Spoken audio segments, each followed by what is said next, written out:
You're listening to CinemaJaw, the greatest movies podcast ever, recorded on location from Seattle and Chicago. My name is Matt Kay, and with me is Rod, the movie guy, and sitting alongside us is Fill Me In, Phil. What's good, players? This week on CinemaJaw, Matt, we reinvent ourselves as we cover our top 5 favorite reinvented characters. This was one of the more difficult topics to research, Rye. Definitely. And we've done quite a few over the years. This one is a doozy for me. I don't know. Maybe you had an easy time. I did open it up in the notes to say reinvented characters or classic stories that have been reinvented in movies. So hopefully that eased the pain, Matt. We're doing this because we got a big movie we're reviewing. We do. We have 2 reviews this week. The big movie is Renfield, the new Nicolas Cage, Nicholas Hoult Dracula film. And we are also reviewing Eyre, which sees a reteaming of the Dream Team in Ben Affleck and Matt Damon. They're back, Rye. They are back because we are reviewing Eyre. No guest this week. We're playing Stump the Kabinski Eyre movie trivia. Think of movies with that word Eyre in the title. Okay. Can you do that? I'm thinking. You know all what? of them have golden retrievers in my mind, but that's okay. I'm curious why we didn't call this Revamped characters. Not bad. Going with that Dracula angle. Exactly. I that like is it. The tie-in after all. And we should say welcome back to the Jawheads because we had off last week. We were on spring break. I was down in the Caribbean. You were out in Michigan, and we were just enjoying a week off of not doing CinemaJaw, and we missed Phil. I did. Yeah. I did too. I missed you guys also. I didn't know what to do with myself. This is what I live for. I spent every day that week wondering, what do I do with my time? Phil, were you just like curled up in the corner wearing your podcast headphones, eating hard-boiled eggs and crying? Well, still vegan, but oh, that's right. Yeah. Vegan hard-boiled eggs. I was talking to myself as if you guys were there, which doesn't happen regularly. All right. Well, Phil is kicking it off because we have a Kathy Bates fact. We're still celebrating Kathy Bates this month of April. Yes. And as you guys, here's the thing. I love our facts. I know I talk about this all the time, but I hope that you guys get as enriched as I do about these things. Not just you guys, you too, but the Jawheads, because there's some cool stuff that we don't know about these people. Kathy Bates, for example, knock on her door back in 1976. Kathy Bates auditioned for the role of Janet Wood in Three's Company. Ultimately, obviously, she did not get that part. It went to Joyce DeWitt. However, while there was disappointment for not getting it, Kathy Bates was reportedly kind of relieved because she did not want to take that part on, which I love. Can you imagine Kathy Bates in that? Can you imagine like the brand of crazy she would bring to it? I love it. Can I? Yes, I can imagine. But man, I would love to live in that alternate universe where Kathy Bates was on Three's Company. Doesn't that just change the entire way you think about Three's Company? Totally wild. I mean, I was always a Three's Company fan when I would see those reruns. You'd be sick from school and you'd be watching the reruns of Three's Company. They were a blast. If Kathy Bates was on it, bashing in Jack's ankle, that would be awesome. Right.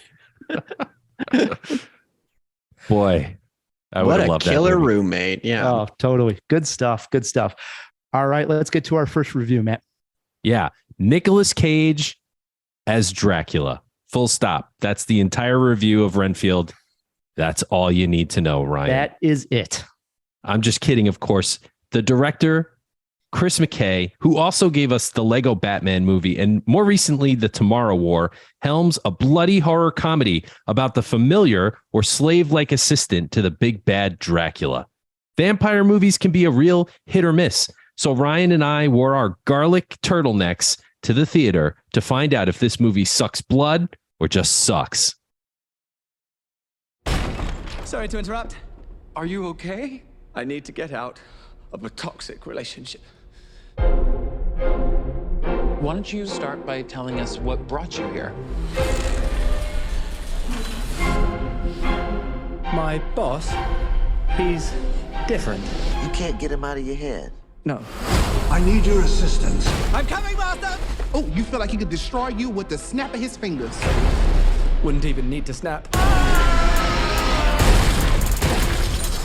Okay. That sounds familiar. Yeah, what? Nick Cage has stated in interviews that Dracula is among his 3 most sought after roles. And at this stage in his career, it's the role he was born to play. In fact, one minor criticism I have of the film is that I could have used a lot more Dracula. He's in it a fair amount, but not being the title character and all, but I could have just used a hell of a lot more. As it stands, every scene that Cage's Dracula is in oozes with the evil charm that character is famous for. Nicholas Hoult, the other Nick in the movie, plays our hero, Renfield. Renfield is in a support group for people in toxic, codependent relationships. This is the place that he uses to find victims for his boss. But lately, he's been having second thoughts, and he starts to realize that he too is in a toxic relationship. Comedy ensues. Holt does a fine job in this horror comedy alongside the consistently entertaining Awkwafina, who plays a frustrated cop out for justice in a corrupt city of New Orleans. Another minor complaint that this character does not stretch Awkwafina whatsoever. This is like very much cookie cutter, easy role for Awkwafina. I'm not saying she phones it in, does a fantastic job, but this is an Awkwafina we're very familiar with, and that's okay for the most part. The story comes from Robert Kirkman, who, along with Cage, should really get people excited. Kirkman, of course, created The Walking Dead, and the tone that he sets is bloody, gory mix of comedy and horror.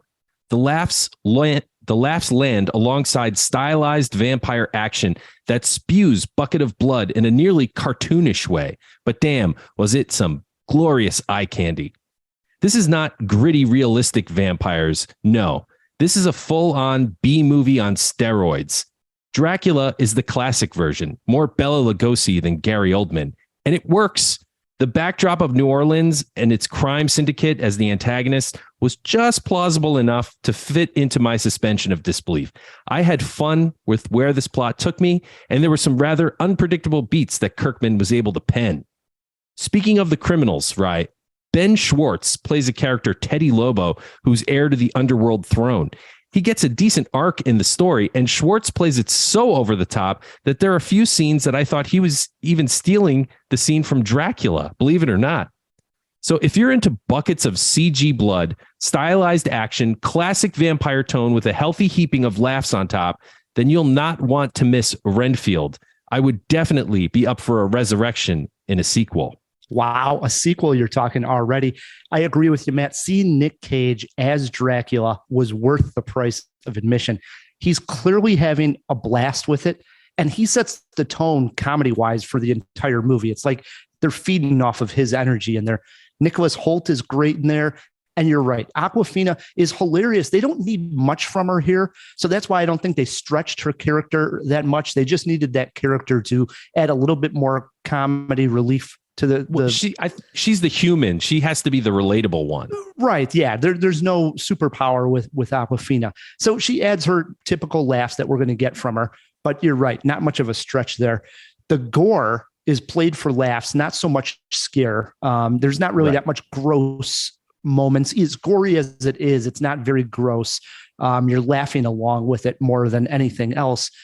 My minor complaints here are that the action scenes seem to lack inventiveness. They could have done maybe a little bit something more there. You talked about this being a glorified B movie.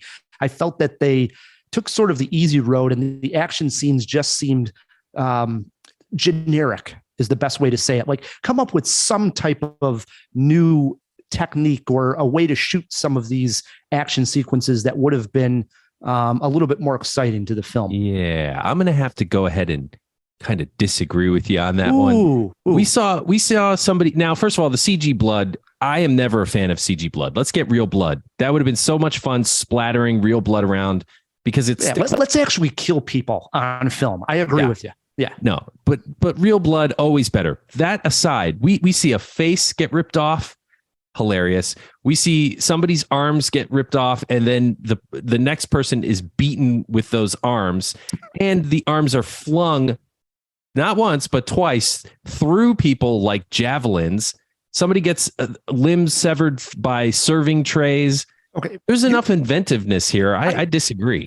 You're picking out the best details of the movie, so don't spoil everything for the listeners here. But I will say, I'm going with like some of the action scenes as far as like the shooting of the guns, or yes, the diner scene does have the severed arms, which was great. But there's a lot of like generic moments, I thought, in the action sequences as well.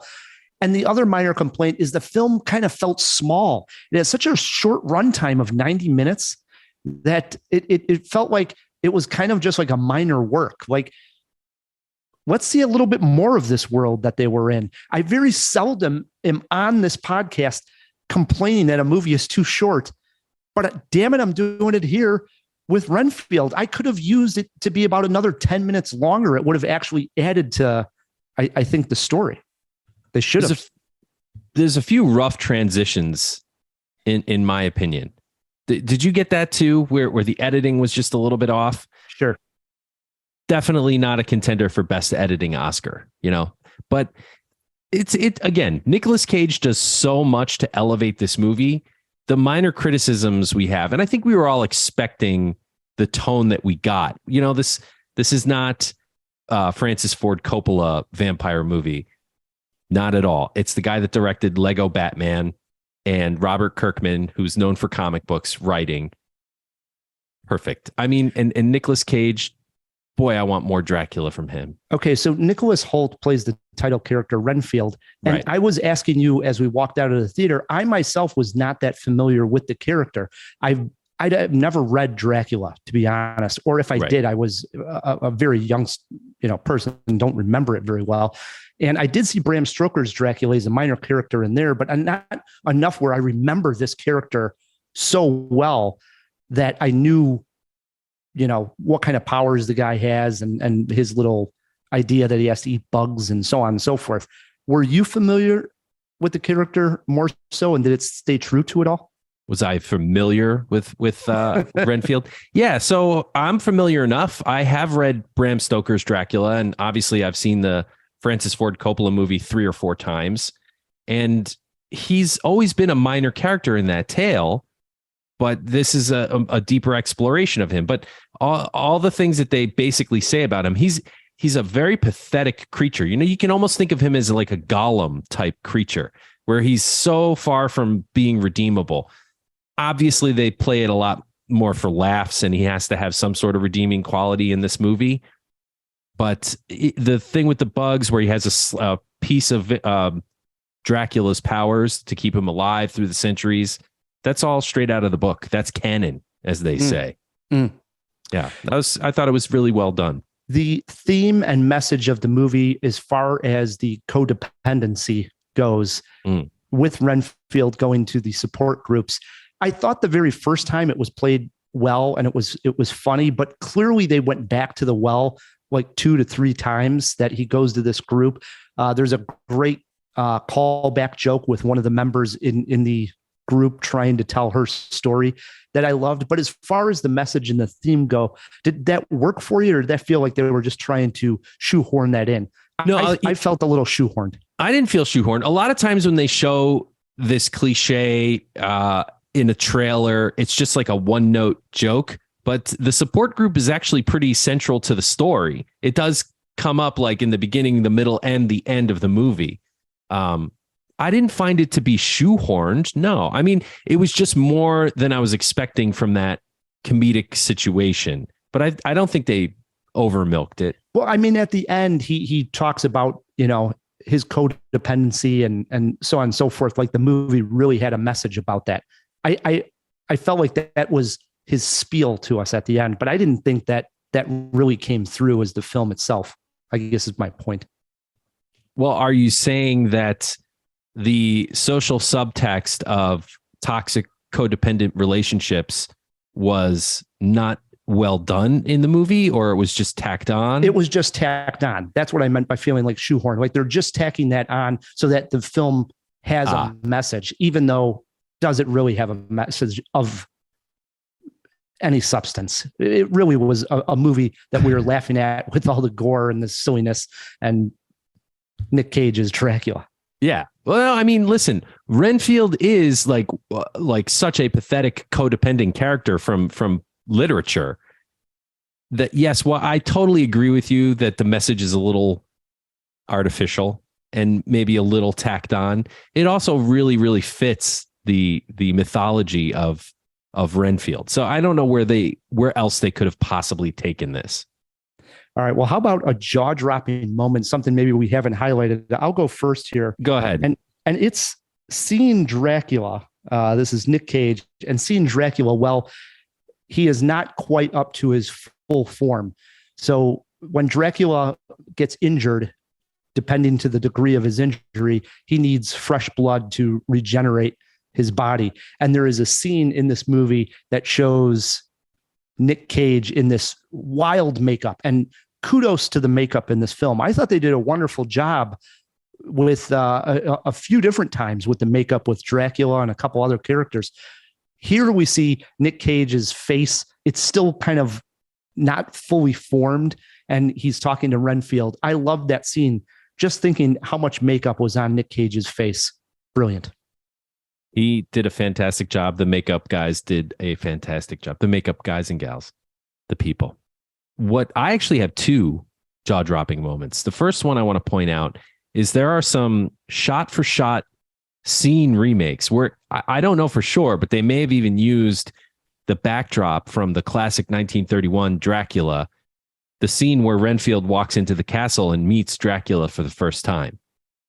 Interesting. Beautiful. Mm-hmm. I went to YouTube just to rewatch the scene to see how close it was. It's a perfect match. It looks great. And even the way they light Nicolas Cage's eyes, the exact way they did Bela Lugosi's eyes. Wonderful. So fans of Dracula will appreciate those little details. And my other jaw-dropping moment is the second, I don't know if it's the second, but the when Dracula finally goes to the support group meetings and he does this whole little spiel. I was shocked at just how evil he was, and then the scene goes to a place that put the horror into the comedy. I was not expecting what happened, and I don't want to spoil it because it's one of the best horror beats of the movie. But it's a gory scene, that's safe to say, and it came out of left field, didn't expect it. It was pretty brutal, and I was a little shocked. Like, that's what shocked me the most. I like that scene as well. Let's go for a movie poster quote here. I went with a great Cage double feature with Vampire's Kiss. Oh, beautiful. I mean, beautiful. This man has two great vampire movies under his belt now. Please give us more, Nick Cage. Please, please give us more. I went with, now we know the answer to Nicolas Cage. How can you even look at yourself in the mirror? Because you can't, he's True. A vampire. Yeah. I like it. You had to think on your movie poster quote, Yeah. It's a joke grenade. You pull the pin and got it. Yeah. Goes off in a little bit. We're on a 4-jaw scale. How many jaws, Matt K? I'm going 3. Ooh, all right. I'm at 2.5. I enjoyed it as well. If you guys see Renfield and you agree, disagree, just want to comment on this review, shoot us a tweet. We're at CinemaJaw. Our email is feedback@cinemajaw.com. So we both ended up liking Renfield. That's good stuff, Matt.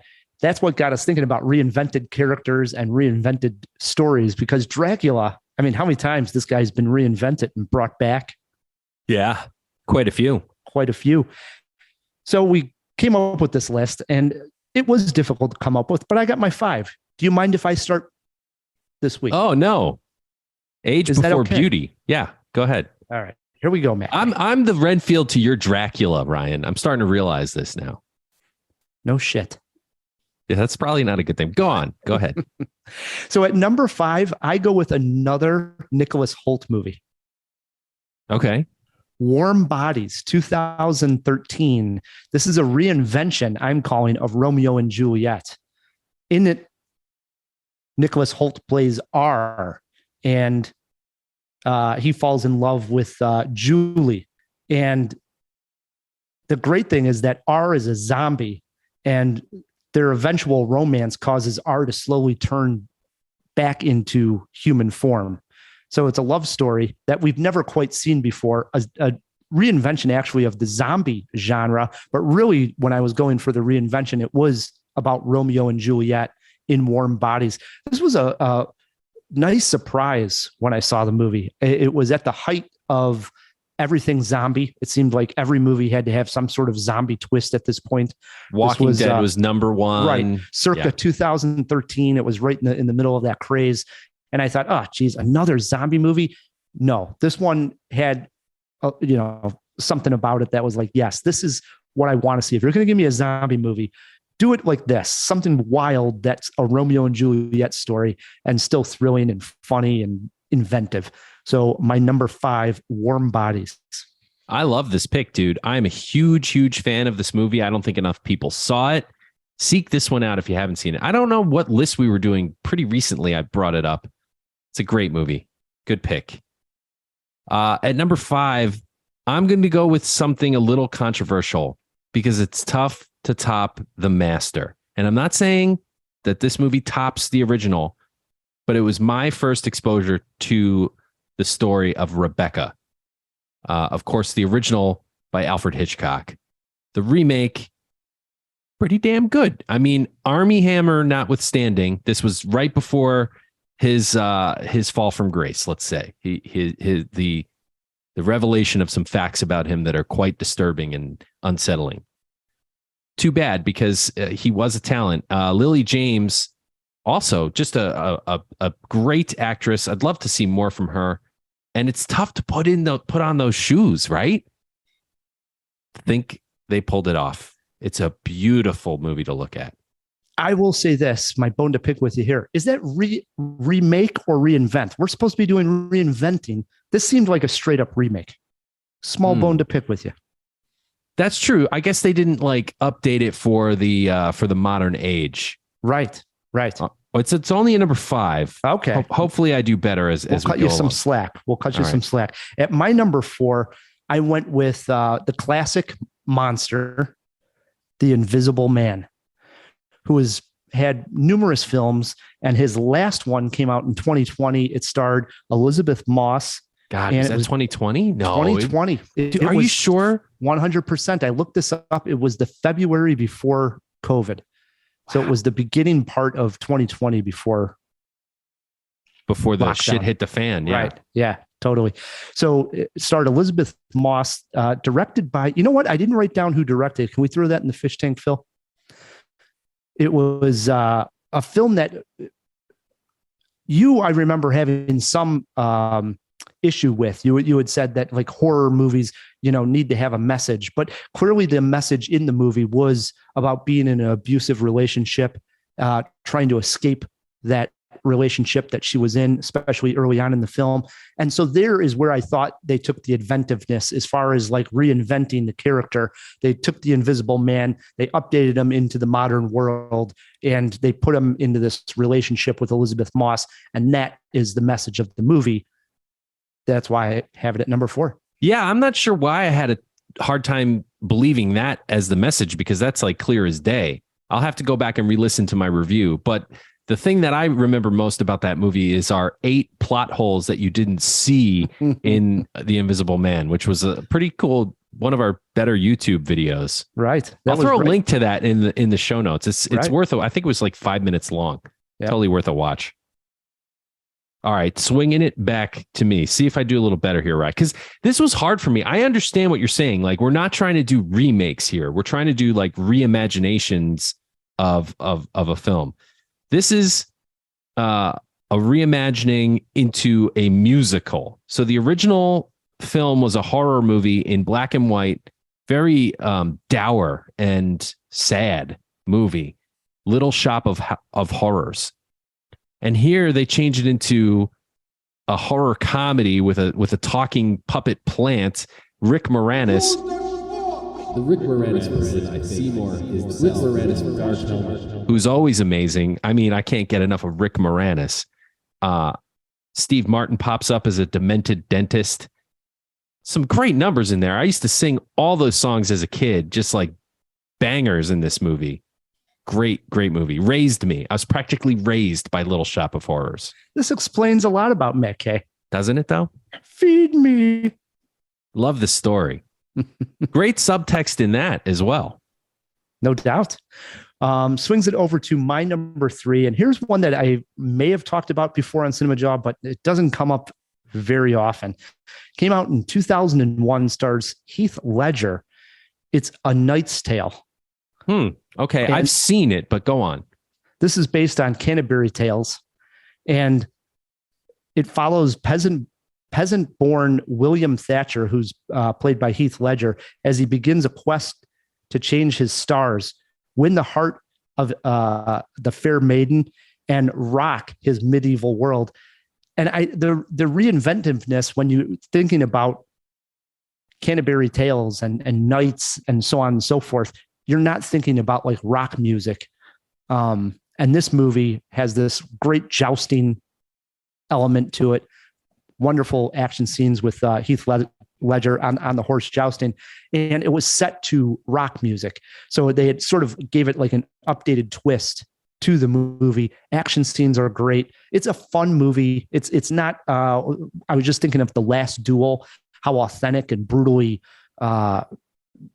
lived in that world seems.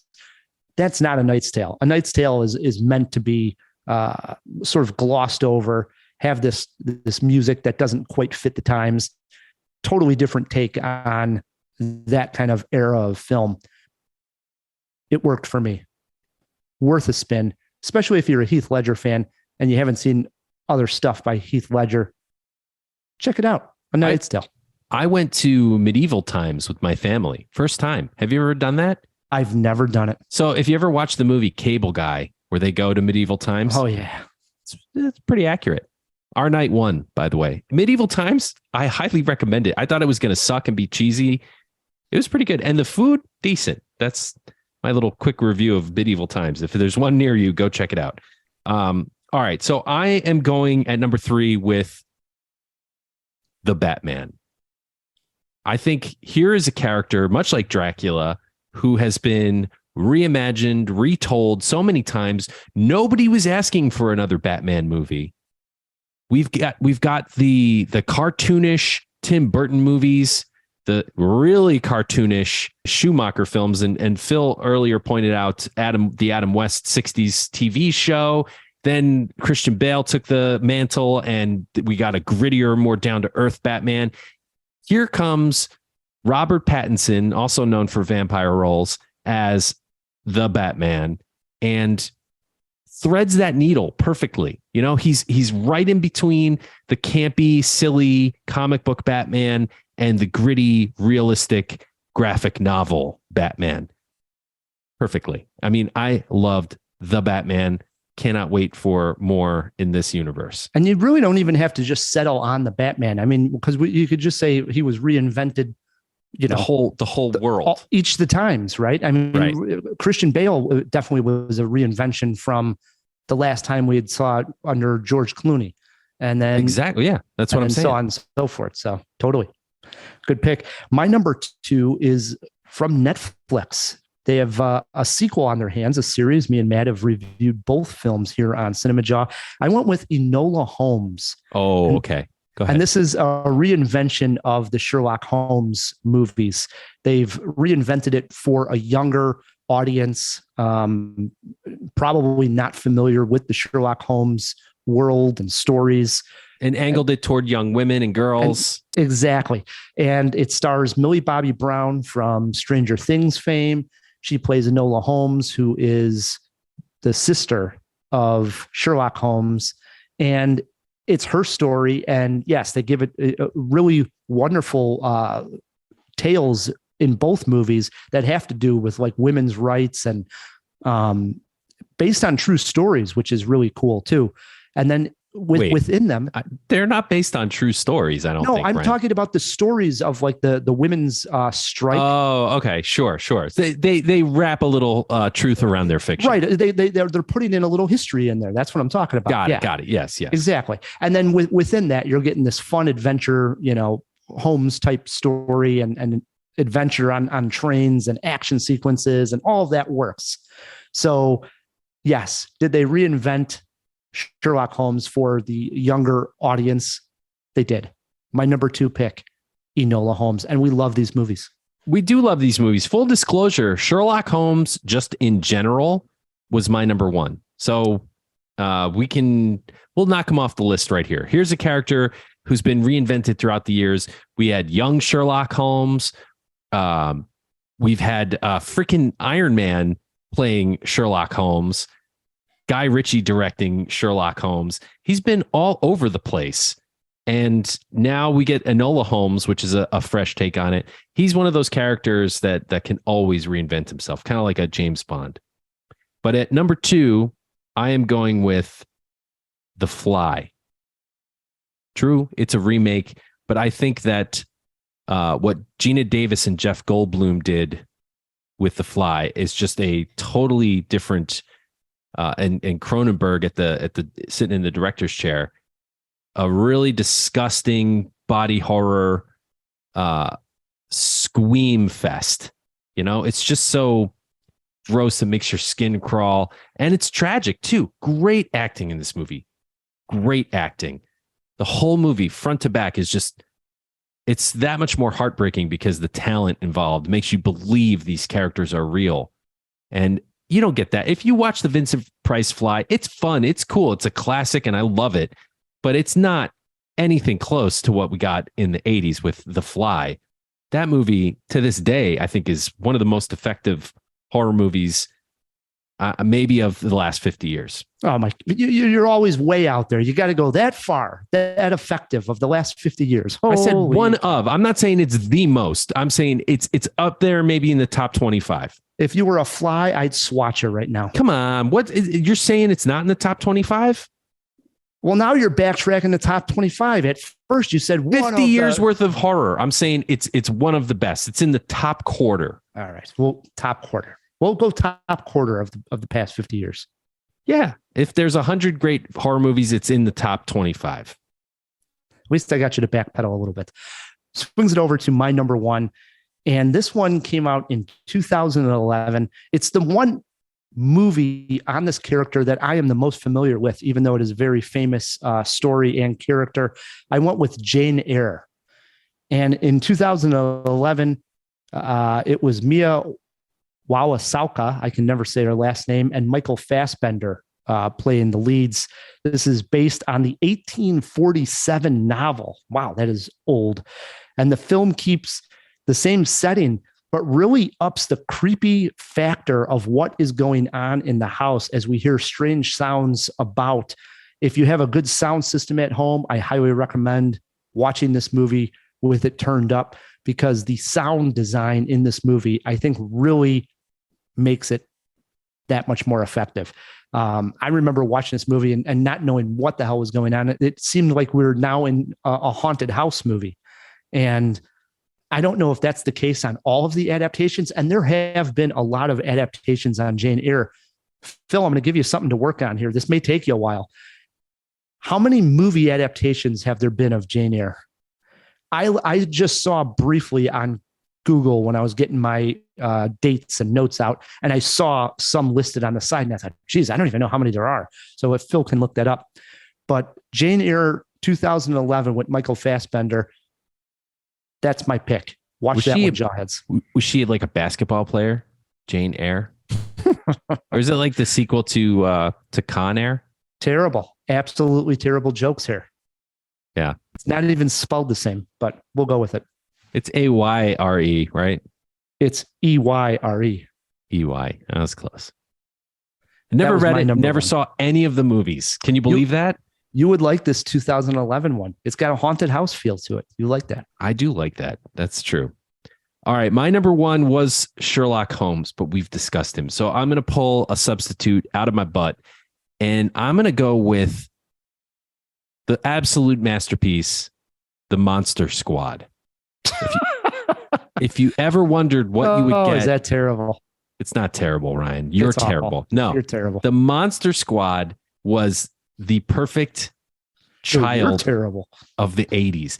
You don't get Stranger Things without the Monster Squad. It informed Stranger Things. It takes all the classic Universal monsters. You got the Mummy, you got the Wolfman who gets kicked in the nards. Spoiler alert. Wolfman has nards. You got Dracula, of course. You got the creature from the Black Lagoon. And you got a group of kids, much like the Goonies, who have to not only convince the adults in their town who don't necessarily believe them that they're being hunted by a gang of monsters come to life. They also have to take action into their own hands, Ryan, and form a squad to go out and hunt down these abominations and exterminate them one by one. I've actually never seen it. I've never seen Monster Squad. No, I'm giving you this hard time. I've never seen the movie. Monster Squad is beloved, man. Now, is it as good as the Goonies? No, it is not. It's a bit of an also ran to the Goonies, but it's up there. What did they reinvent it from? There was a Monster Squad earlier. I'm saying or what? I'm saying it's a bit of a. They reinvented for all of the old Universal monsters. Yes, it's kind of those monsters were sort of brought into the 80s, okay. You know. And I think at one point, like the Wolfman puts on like modern clothes and Dracula and all that. So it's a good time. Yeah, a wolf in modern clothes, like Teen Wolf. Basically, yeah. Well, Teen Wolf would have been a good pick for this list. No, that wasn't based on the Wolfman. That was its original character. But the character of the Wolfman is reimagined in Teen Wolf, you see. I don't know. I always thought Teen Wolf was based on Michael Jackson's Thriller. No, that's zombies, not werewolves. He turns into a werewolf, doesn't he? He does. That's what I'm talking about. Honorable mentions. I was going with the same idea here with the Universal monsters. I think those are some of the best and most reinvented characters. And I had the Mummy listed as an honorable mention because the Mummy, obviously, with Brendan Fraser, Oscar winner Brendan Fraser now, was a great hoot. And we've talked about it numerous times. Wonderful adventure film. Totally updated the Mummy story. Also, King Kong. Something like that. Where hell yeah. Kong, I just rewatched Kong. Is the first one called Kong Skull Island? That's the first new one. Just rewatched it, I think, for the first time since I saw it in the theaters. I can't believe how good that movie is. It's a blast rewatching that one. It is. You know, here's the thing I think about Kong. Kong, like you go all the way back to the old RKO version of King Kong, the really herky-jerky stop motion, which was amazing for its day, and all the way up to the Kong movies that we're getting now, where he's fighting Godzilla. Every time there's a major paradigm shift or a serious advancement of technology, I think filmmakers get an itch to tackle King Kong. You know, there was even one in the 90s, I think, with Jeff Bridges. Am I wrong about that? Oh, yeah. Jeff Bridges is in a King Kong. It's not 90s. That might be late 80s. Throw it in the fish tank. Right. I'm pretty sure. I want to say it was 1990. 90. That's my guess. Phil, I'll say less than 90 on the Jeff Bridges King Kong. It's got to be earlier than that. It might even be the 70s. No. Well, anyway, the point is, every time there's a major breakthrough in technology, probably about every 10, 15 years, filmmakers take on King Kong. He's almost like a litmus test of visual effects, you know? Right. I mean, Peter Jackson did it in 2005 after he had done Lord of the Rings. So I agree. Comes up. Jawheads, if we missed your favorite character that's been reinvented and or story that's been reinvented, we missed one, we'd love to hear from you. Shoot us an email, feedback@cinemajaw.com. We are going to take a quick break. When we come back, we have some feedback talking about Kathy Bates. We threw this out on our social medias, asking about favorite Kathy Bates performances. Plus, we have a review of Eyre. It's a little late. It's been out. It's a crowd pleaser. We're going to talk Eyre. Plus, we're playing Stump the Kabinski. Stick with us. Let's all go to the lobby. Kathy Bates was nominated for an Oscar in her supporting role from the movie About Schmidt. In this hot tub scene, she strips down and puts the moves on old Schmitty, played by Jack Nicholson. Mind if I join you?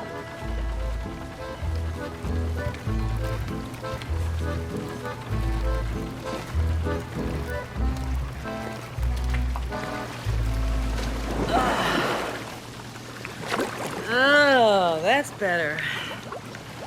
Oh, what a night. I was very moved. I mean, I've been so stressed these last few weeks that I kind of lost sight of the fact that my little boy's getting married. So's your little girl. When you think about it, from the day they're born and now it's here. It's a miracle. Just think, after tomorrow, we'll all be one big family. And I'm going to insist that you consider this your second home. I'll set a place for you at the table for Thanksgiving and for Christmas. Oh, and we don't give traditional gifts at Christmas. We make them. We're a very creative family. It can be a painting, or a poem, or a song. I mean, whatever inspires you. Oh, and of course it goes without saying, you'll come with us to our timeshare up in Breckenridge. It'll just be you and me while the kids are out on the slopes. Here we are. A divorcee and a widower. Sounds like a perfect match to me.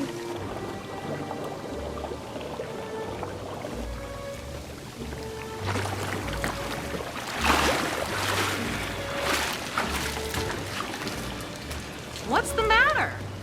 Oh, I have to go to bed now. Just like that? Come on, we were having such a nice talk. I'm all tuckered out. Chocolate dandy, dandy, dandy, dandy. And we are back. We're talking vampires. We're talking revamped characters. We're talking about the movie Eyre in a couple minutes. But before we get to that, we did throw a few items into the fish tank, Ryan. So let's open up that fish tank and check out if Phil is resurrected. I just want to know about the pig. How's that for a pig? That pig is radiant. Never seen nothing like it. Handsome pig. Or maybe I'm dead and life is a pig. It's the same thing as hell. That'll do, pig. Thank you both so much. In the spirit of reinventing ourselves, in the spirit of revamping ourselves, I firmly decree maybe we forgo the fish tank and we start having a pig pen. I don't know. I'm trying a bunch of new things out. We're seeing what the new version of Phil sticks. Sometimes you have a Peter Jackson King Kong. Sometimes you have a Matthew Broderick. We'll never know until we try. So this is our first pig pen. Our first and probably only. Hey, man. I love it. The first question we had, who directed the 2020 Invisible Man? That would be, and I hope I'm saying this right. I apologize, Australia, if I'm not. I believe it's Lee Wannell, maybe Wannell. Most known, more so as a screenwriter from Australia. Wrote a lot of James Wan films. They're very close friends in real life. Wrote Saw and the first two Insidious films, among a lot of those other two. As well as other franchises James Wan has worked on, because those two are friends. How many cinematic representations of Jane Eyre have there been? Do we have bets? I know the Jeff Bridges one is going to be like a bet situation, but I just love watching you two fight.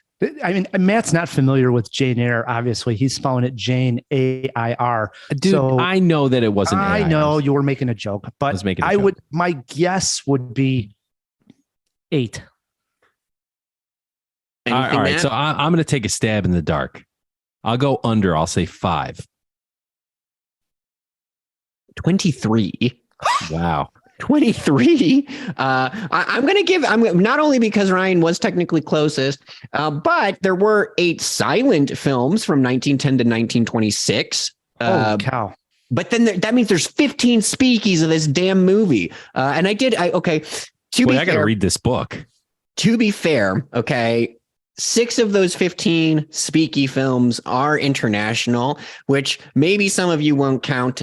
4 of them are Indian films. 1 of them is a Hong Kong film, and 1 of them is even Egyptian. There was a Mexican one in there too, so technically there were 7. Right there, we have a very worldly mix of our Jane Eyre films. But the good news is it's like the Bible and the Little Prince and Harry Potter. It's translated into everything, I'm pretty sure. I've never read it, and for the record, Okay, the pig pen over here. I'll put myself on blast, I guess. I did have to Google Jane Air and find out it wasn't spelled that way. So, and I didn't feel dumb until you guys talked about it like that.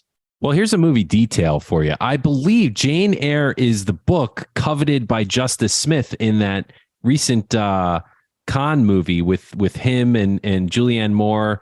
And the Winter Soldier himself, Sebastian Stan. I believe that was called Shattered. But am I right? That was the book, right? Sharper. That's the book that they fall in love over. Right. Jane Eyre. So I've never read it. I got to read it. Got to get off my ass and get some literature. Something else in there, Phil? Our last one. Okay, in this one we did have official numbers before the break, but I don't remember what they were. When did you guys say the Jeff Bridges King Kong came out? 90. I said closer to 70. In the 70s, I meant. So I would say early 80s or like 79. It was released 1976. Matt, you're way off. Told you, man. Before I was born. Holy crap. I said to you, Matt, I said, boy, it might even been the 70s was my take. So I knew it was way off. Maybe I'm thinking of Mighty Joe Young. I think that one came out in the 80s or 90s. That's okay. I'm just realizing now I made a Matthew Broderick reference, but that was Godzilla. So yeah. None of us know what's going on. Nobody knows. Ryan's the only one with any clip. You know what? We say that all the time, though. You know who knows what's going on though, Ryan? The Jawheads. And we threw a question out on Facebook about Kathy Bates. Is it okay if I read some of these? Sure. We asked this question because everybody was going to answer Misery. We phrased it this way. What's your favorite Kathy Bates performance besides Misery? What responses did we get?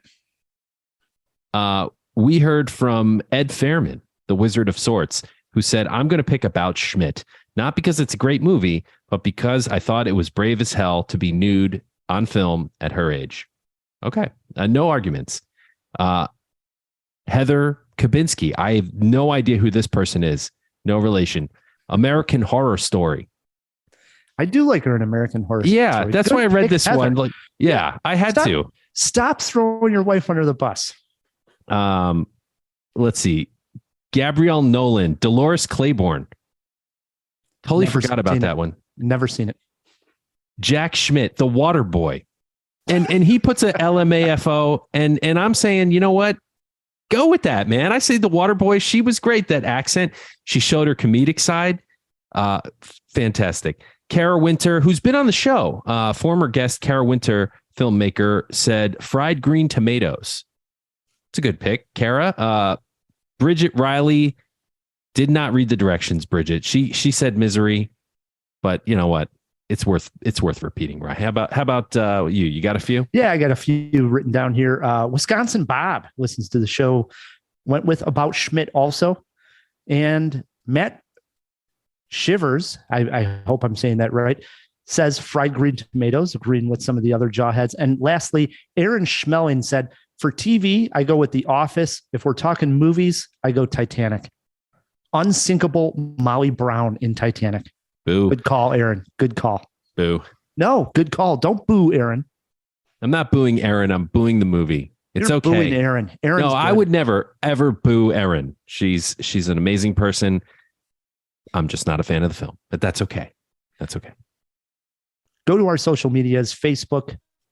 We threw this question out on too. We'll probably also do like a poll maybe on Twitter or Instagram, somewhere around there, asking questions on Kathy Bates all month long. So join us there, Jawheads. Next week on the show, our review right now looks to be Evil Dead Rise. And I have a confession for you, Matt. I have not seen the latest Evil Dead that came out circa 2011 or whenever that one was. Yeah, that was a while ago now. I do have to catch up with that one before I see Evil Dead Rise, don't I? I recommend it. I doubt it's going to be like required viewing to enjoy this one. They all sort of are self-contained in their own little ways. I'll do my homework and I'll watch Evil Dead before I see Evil Dead Rise and review it next week. Have you seen all the classic the ones with Bruce Campbell? Yes. All of them, including Army of Darkness. I definitely seen Army of Darkness. And now these were my college years where I was drinking and everybody, you got to watch the Evil Dead movies. So they're all very foggy, but I watched them all. I remember back in the day. Okay. So, yeah. That is our plan for next week. I think that's everything in the pig pen, isn't it? That's all we got. It's just me and Mud left in here. When you're in a pig pen, you got to say, that's all, folks. No, I don't. Just shut the pig pen down.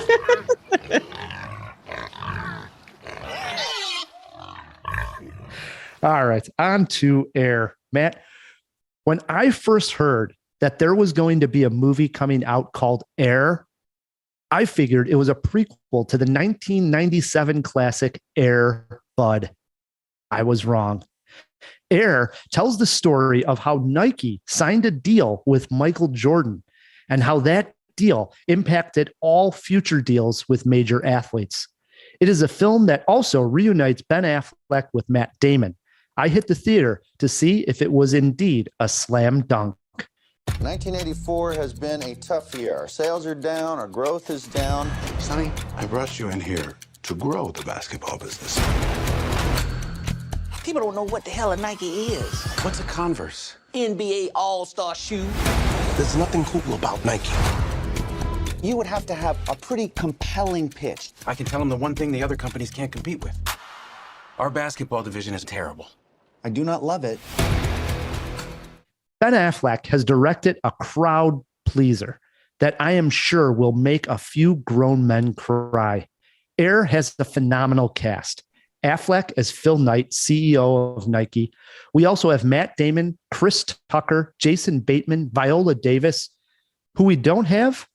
We don't have a main actor playing Michael Jordan because the film chooses not to show him on screen.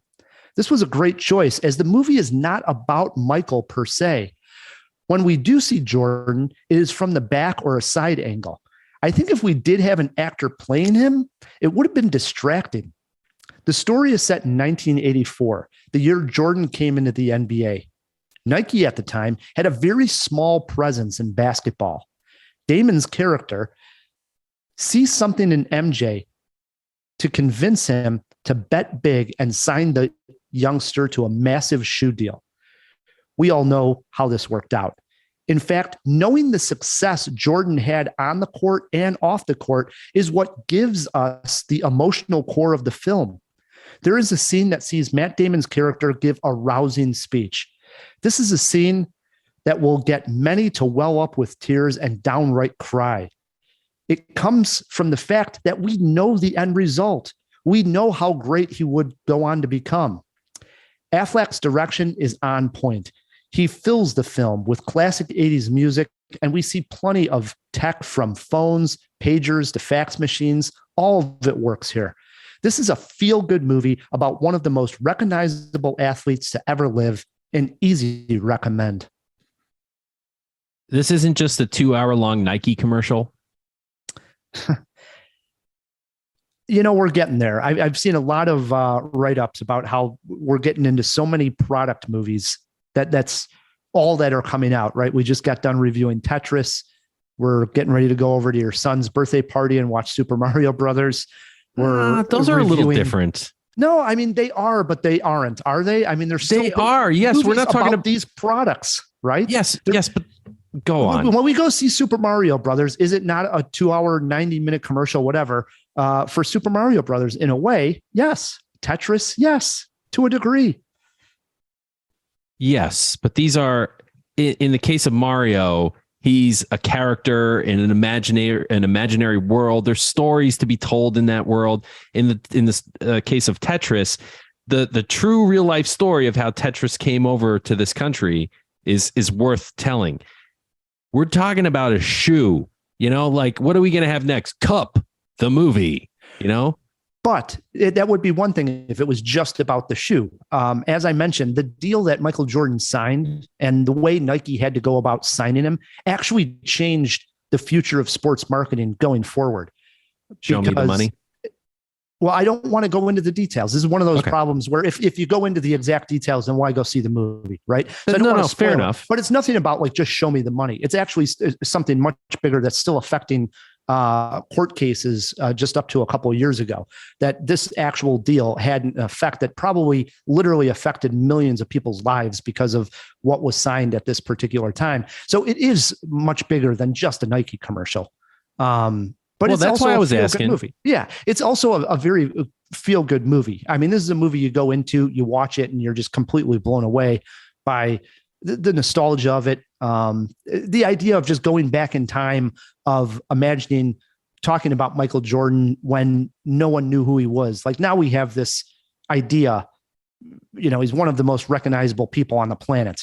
Everybody, if you're 80 years old or you're a 9-year-old kid, the name Michael Jordan. At a time when people were like, I don't know, should we possibly bet on this guy and give him $250,000 a year to sell our product? There was a time. There was a time, and that is interesting.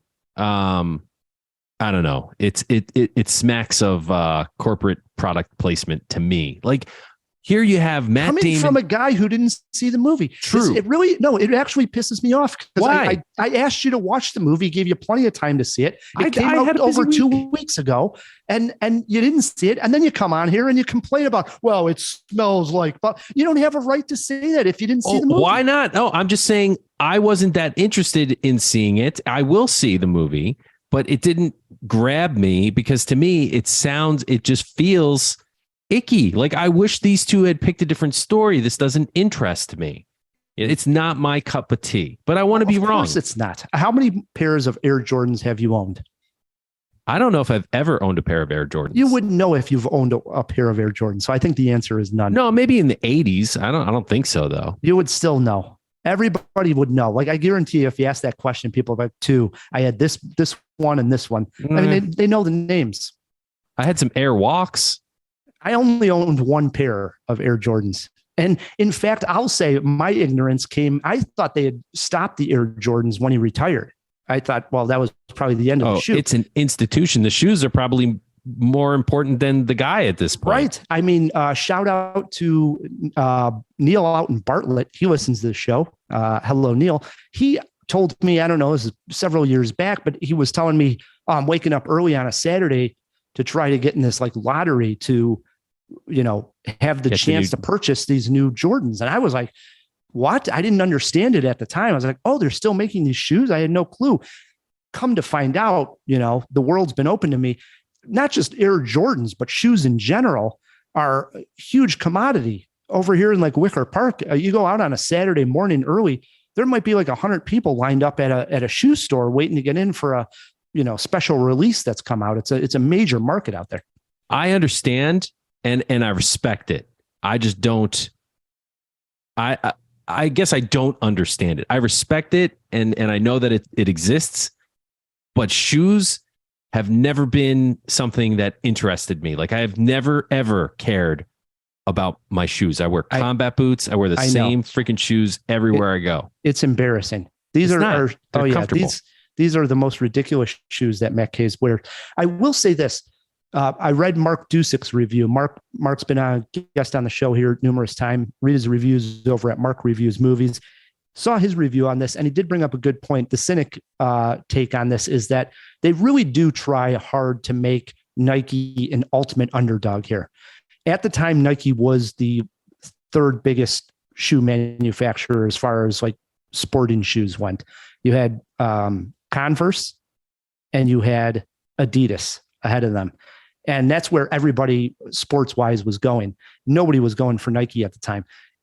But the truth of the matter is Nike was a multi-million-dollar company. They weren't, an underdog. Yes. They weren't like working out of some guy's garage. They were already a massive company. And the film tries really hard to make them like the ultimate underdog that was about to get Michael Jordan and become this absolute giant. Or a little rich boy. Yeah. Truth of the matter is they were already pretty big. They just took the gamble on the right guy. And then they really, hats off to Nike. I mean, think of all the great commercials with Michael Jordan and just think how big Nike is at this point. I mean, it's a juggernaut. It's an absolute juggernaut. I mean, I think they give a stat at the end that the CEO of Nike has now donated over $2 billion billion with a B to charity. So you can only imagine how much money this guy has. It's insane. Yeah, it is insane. I don't know. It's definitely an interesting story. I'll check out the movie. I will.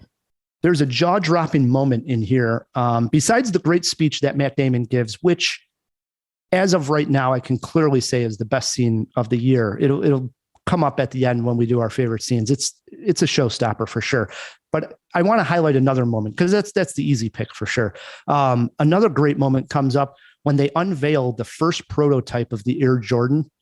We just had this moment in the Tetris movie, going back to Tetris, where they show the Game Boy for the first time.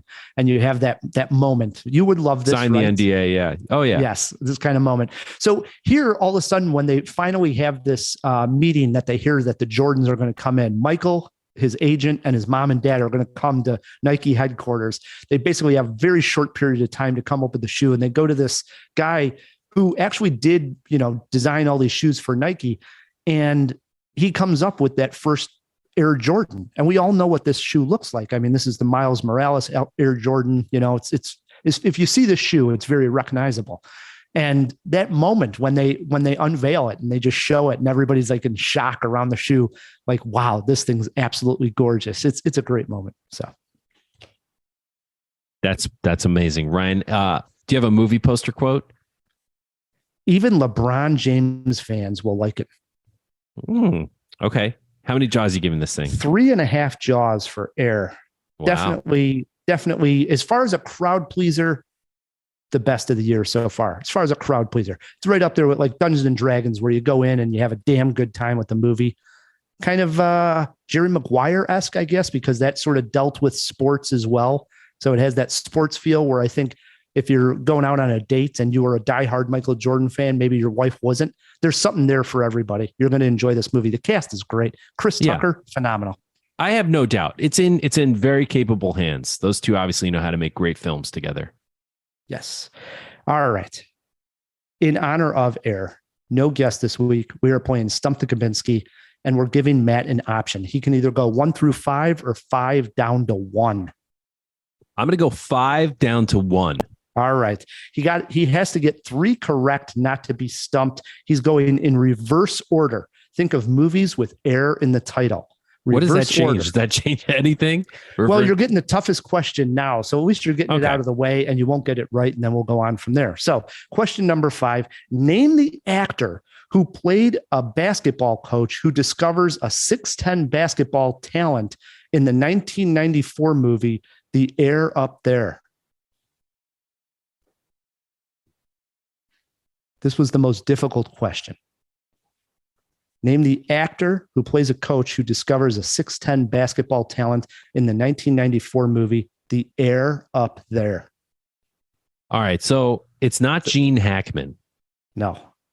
And I'm pretty sure actor. 90s it's not actor. 90s actor. It's not Billy Crystal.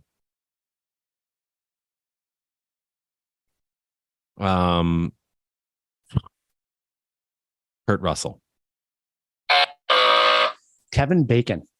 The wonderful Kevin Bacon. He is wonderful. So that's what I was saying. Now you got that one out of the way. I think you got to get 3 out of these next 4. Here we go.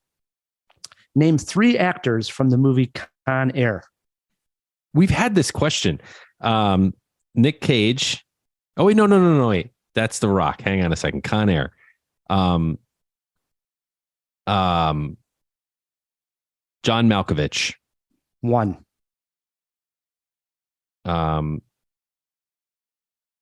Harrison Ford. No, that's the other plane. That's the other plane movie. Hang on a second. Malkovich. Damn it. Why can't I remember who the hero was? Oh, wow. Con Air. You mentioned him already. Like, did I say Nick Cage? Yes. Nick Cage is in it. So yeah. Nick Cage, Malkovich, 1 more.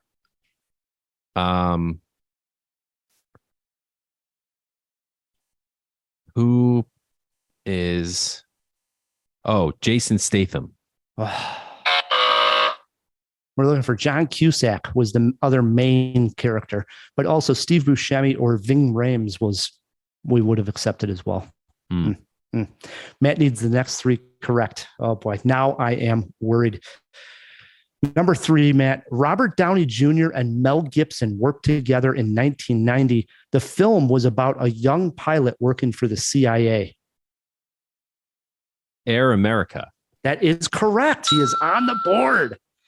I think, and now we're going down. This is exciting. See, this is good. This is good. Is exciting. It's getting easier as we go down. So let's see what he does with this one. I feel like Inspector Gadget floating down with an umbrella coming out of my hat. Who played the main villain in the movie Air Force One? That's the one I was just talking about with Harrison Ford. Who played the main villain? I always mix the two up. I thought it was Malkovich. Get off of my plane. Trying to call the scene up into my head. It's someone kind of famous. Oh, very famous. Might have played a famous vampire. It's not also Nicolas Cage. No, it's not Nicolas Cage. Gary Oldman? That is correct. Wow. Thanks Gary for the clue. Oldman is in Air Force One. Matt has 2 correct, goes into the last question, and it is this. Name one other actor other than George Clooney who stars in Up in the Air. Anna Kendrick. That is correct. Matt is not stumped this week. Sweet. And the other one is the mom from Get Out, isn't it? Kathleen or Kinnear? No, Vera Farmiga. Oh, Vera Farmiga. And then you also have Jason Bateman plays the boss, and J.K. Simmons, one of the disgruntled employees who gets fired, would have accepted any one of those. So it's a great Matt's movie. not stumped. Matt has got 3 right out of 5. See, it started off real bumpy because you started the hard ones, and then you got the 3 easy ones. Oh, we should do that every week, man. I like that choice of going in top or bottom order. It's good. Well, we'd switch it up. I mean, reinvent ourselves, if you will, Matt. I mean, we're playing in pig pens and such, so why not? I see what you did there. Well done. Brings us to the end of a very fun and entertaining Jaw. First and foremost, we got to thank our producer, our engineer, Phil. Phil. Oh, of course. You guys know it's my favorite night of the week. So stoked. I hope everyone had a great spring break, but I also hope everyone's ready for the wrap up of this semester, because I sure am. Yeah, thank you to the intelligentsia, the cream of the crop, the jawheads who support us on Patreon. If you want to join our gang over there, we're dropping some hot stuff, new bonus episodes. It is patreon.com/CinemaJaw. And any level you support at unlocks our little archive of bonus episodes. It sure does. And if you want to support us another way, just leave us a review wherever you're listening to this podcast. Until next week, I'm Ryan the Movie Guy. I'm Matt Kay. And keep on jawing about the movies.